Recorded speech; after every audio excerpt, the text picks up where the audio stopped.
ओम नमः शिवाय। शिवरात्रि व्रत साल में 12 या 13 बार आने वाला मासिक व्रत है।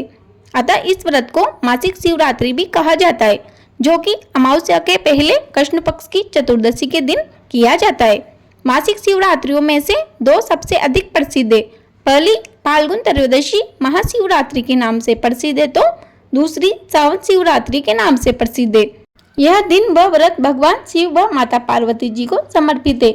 यह दिन सभी शिव भक्तों के लिए बहुत महत्व रखता है। इस दिन सभी भक्त भगवान शिव के प्रतीक शिवलिंग पर बेलपत्र चढ़ाते हैं, अभिषेक एवं पूजा करते हैं। यह लोकप्रिय हिंदू व्रत भगवान शिव व माता पार्वती जी को समर्पित है। कोई भी व्रत या पूजा तभी उत्तम फल देती है जब वह सही विधि से किया जाए व उसकी कथा श्रवण की जाए। तो आइए आप सुनते हैं मासिक शिवरात्रि व्रत कथा। तो आप सभी भक्तगण प्रेम व श्रद्धा के साथ कथा सुनिएगा। बोलिए शंकर भगवान की जय, माता पार्वती की जय। आज शिवरात्रि व्रत कथा के अनुसार एक बार चित्रभानु नाम का एक शिकारी हुआ करता था। पशुओं की हत्या करके वह अपने कुटुंब को पालता था।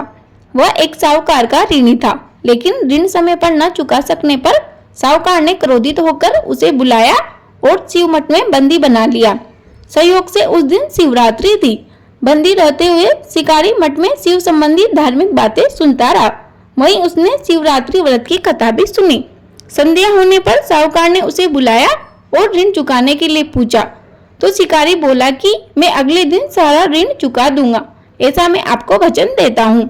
साहूकार ने उसकी बात मान ली और उसे छोड़ दिया। शिकारी जंगल में शिकार के लिए निकला, लेकिन दिन भर बंदी गृह में रहने के कारण उसे भूख प्यास लगी हुई थी। वह भूख प्यास से बहुत व्याकुल था। सूर्यास्त होने पर वह एक जलाशय के समीप गया और वहां पर एक घाट के किनारे एक पेड़ पर थोड़ा सा जल पीने के लेकर चढ़ गया, क्योंकि उसे पूरी उम्मीद थी कि कोई ना कोई जानवर अपनी प्यास बुझाने के लिए यहाँ जरूर आएगा। जिस पेड़ पर वह शिकारी चढ़ा था वह पेड़ बेलपत्र का था और उसी पेड़ के नीचे एक शिवलिंग भी था, जो सूखे बेलपत्रों से ढके होने के कारण उस शिकारी को दिखाई ना दिया। शिकारी को उसका पता भी ना चला। भूख और प्यास से थका हुआ वो उसी पेड़ पर बैठ गया। बैठने के लिए उसने एक मचान बनाई। मचान बनाते समय जो टहनियां तोड़ी वे संयोग से शिवलिंग पर जा गिरी। इस प्रकार दिन भर भूखे प्यासे रहने पर शिकारी का व्रत भी हो गया और शिवलिंग पर बेलपत्र भी चढ़ गए। एक पहर रात्रि बीत जाने पर एक गर्भिणी मृग तालाब पर पानी पीने पहुंची। शिकारी ने धनुष पर तीर चढ़ाकर ज्यों ही प्रत्यंचा खींची तो उसके हाथ के धक्के से कुछ पत्ते और जल की बूंदें नीचे बने शिवलिंग पर गिरी और अनजाने में ही शिकारी की पहले पहर की पूजा भी हो गई। हिरनी बोली, मैं गर्भिणी हूँ, शीघ्र ही प्रसव करूंगी। तुम एक साथ दो जीवों की हत्या करोगे, जो ठीक नहीं है। मैं बच्चे को जन्म देकर शीघ्र ही तुम्हारे समक्ष प्रस्तुत हो जाऊंगी, तब मार लेना। शिकारी ने प्रत्यंचा ढीली कर दी और उस हिरनी को जंगली झाड़ियों में जाने दिया। थोड़ी देर में वह लुप्त हो गई। कुछ ही देर बाद एक और हिरनी उधर से निकली। शिकारी की प्रसन्नता का ठिकाना ना रहा। समीप आने पर उसने धनुष पर बाण चढ़ाया तो कुछ बेलपत्र नीचे शिवलिंग पर जा गिरे और अनायास ही शिकारी के दूसरी पैर की पूजा भी हो गई। तब उसे देख हिरनी ने विनम्रता पूर्वक निवेदन किया कि मैं थोड़ी देर पहले ऋतु से निर्गत हुई हूँ, कामातुर विहरणी हूँ, अपने प्रिय की खोज में इधर उधर भटक रही हूँ। मैं अपने पति से मिलकर शीघ्र ही तुम्हारे पास आ जाऊंगी। शिकारी ने उसे भी जाने दिया। 2 बार शिकार को खोकर वह चिंता में पड़ गया। रात्रि का आखिरी पहर बीत रहा था, तभी एक अन्य हिरनी अपने बच्चों के साथ उधर से निकली। शिकारी धनुष पर तीर चढ़ाकर छोड़ने ही वाला था कि वह हिरनी बोली, मैं इन बच्चों को इनके पिता के हवाले करके लौट आऊंगी, इस समय मुझे मत मारो। शिकारी हंसा और बोला, सामने आए शिकार को छोड़ दूं?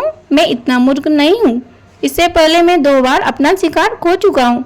मेरे बच्चे भूख प्यास से तड़प रहे होंगे। हिरनी ने उत्तर में कहा, जैसे तुम्हें अपने बच्चों की चिंता सता रही है, वैसे ही मुझे भी अपने बच्चों की चिंता सता रही है। इसीलिए सिर्फ बच्चों के नाम पर थोड़ी देर के लिए जीवन दान मांग रही हूँ। मेरा विश्वास करो, मैं इन्हें इनके पिता के पास छोड़कर तुरंत आने की प्रतिज्ञा करती हूँ। हिरनी का दीन स्वर सुनकर शिकारी को उस पर दया आ गई। उस शिकारी ने उस हिरनी को भी जाने दिया। शिकार के अभाव में बेल वृक्ष पर बैठा शिकारी बेलपत्र तोड़ तोड़कर नीचे फेंकता जा रहा था। जिससे कि उसके तीसरे पैर की पूजा भी स्वतः ही संपन्न हो गई। सुबह होने ही वाली थी कि एक हष्ट पुष्ट हिरण उसी रास्ते पर आया। शिकारी ने सोच लिया कि इसका शिकार वह अवश्य ही करेगा।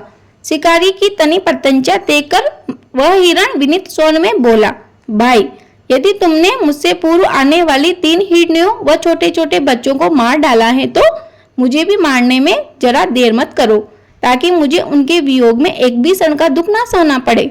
मैं उन हिरणियों का पति हूँ। यदि तुमने उन्हें जीवन दान दिया है तो मुझे भी कुछ क्षण का जीवन देने की कृपा करो। मैं उनसे मिलकर तुम्हारे समक्ष उपस्थित हो जाऊंगा। हिरण की बात सुनकर शिकारी ने सारी कथा उस हिरण को सुना दी। तब हिरण ने कहा, मेरी तीनों पत्नियां जिस प्रकार प्रतिज्ञा होकर गई है, वे मेरी मृत्यु से अपने धर्म का पालन नहीं कर पाएगी, यानी वह तुम्हारे पास नहीं आ पाएगी। अतः जैसे तुमने उन्हें विश्वास पात्र मानकर छोड़ाए, वैसे ही मुझे भी जाने दो। मैं उन सबके साथ तुम्हारे सामने शीघ्र ही उपस्थित हो जाऊंगा। उपवास, रात्रि जागरण तथा शिवलिंग पर बेलपत्र चढ़ाने से शिकारी का हिंसक हृदय निर्मल हो गया था। उसमें भगवत शक्ति का वास हो गया था।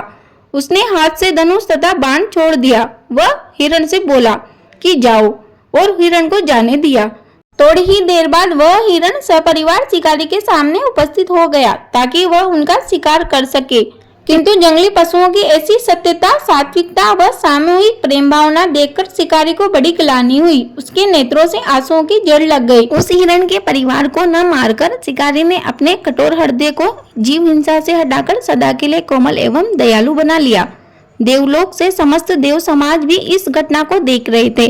शिकारी के ऐसा करने पर भगवान शंकर ने प्रसन्न होकर तत्काल उसे अपने दिव्य स्वरूप का दर्शन करवाया तथा उसे सुख समृद्धि का वरदान देकर गुह नाम प्रदान किया।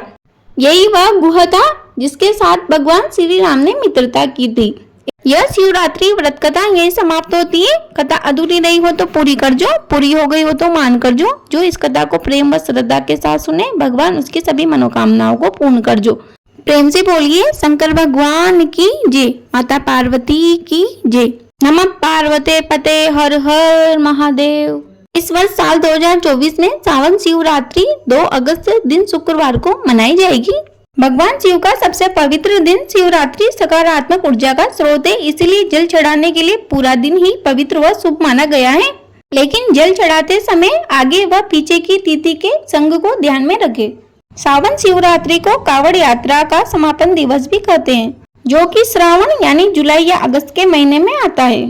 मुझे उम्मीद है आपको यह वीडियो अवश्य उपयोगी लगी होगी। प्लीज वीडियो को लाइक करें, शेयर करें, कमेंट बॉक्स में जय श्री राम अवश्य लिखें। यदि आप हमारे चैनल पर नए हो तो प्लीज हमारे चैनल को सब्सक्राइब जरूर करें। आपको हमारे चैनल पर सभी प्रकार की कथा, कहानी, पूजा विधि, उद्यापन विधि आदि से संबंधित वीडियो मिल जाएगी। आपको फिर से एक बार महाशिवरात्रि की हार्दिक शुभकामनाएं एवं बधाई।